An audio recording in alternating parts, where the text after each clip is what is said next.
తొలగించాలి. ఇప్పుడు చేసింది లెక్క కాదు. శరీరం పోయిన మట్టిలో పూడ్చిపెట్టినప్పుడు అప్పుడు మీ లైన్లో సేవ చేస్తే నా పిల్లలు మీకు అందరికి బిడ్డలు నేను ఇప్పుడు భగవంతుడు చూడండి.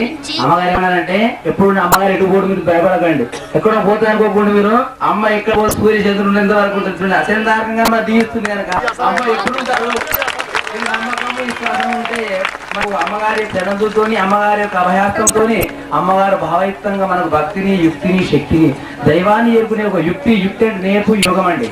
అది మనకు తప్పకుండా ప్రసాదిస్తారండి. అమ్మ అంటే వేదమాత, గీతమాత, ఆమెనే జయమాత, వేదమాత, గాయత్రి మాత, అన్ని హృదయంలో ఉన్నటువంటి చిమయస్వరూపిణి, స్వయం సత్య స్వరూపిణి అండి. అటువంటి అమ్మ గురించి తెలుసుకుంటే ఆత్మ జ్ఞానము, ఆత్మానందం, దివ్యానందం, సచ్చిదానందం, పరమానందం చేరుతుంది. అది మన అమృతం అండి. దానికి ఆత్మ విద్య, బ్రహ్మ విద్య, సత్యమైన అధ్యాత్మ విద్య అన్నారు. అమ్మ ఇచ్చే వరం చూడండి, చంటి పిల్లవాడికి పాలు పోసి ఉగ్గుపోసి అన్నం పెట్టి పెట్టుకుని తల్లి అటువంటి వేదమాత అవతార స్వరూపినండి. ఎవరు? సద్గురు శ్రీ శబరిమాతాజీ. అందరి వేదమాత ఇచ్చినట్టు అవతార స్వరూపినండి.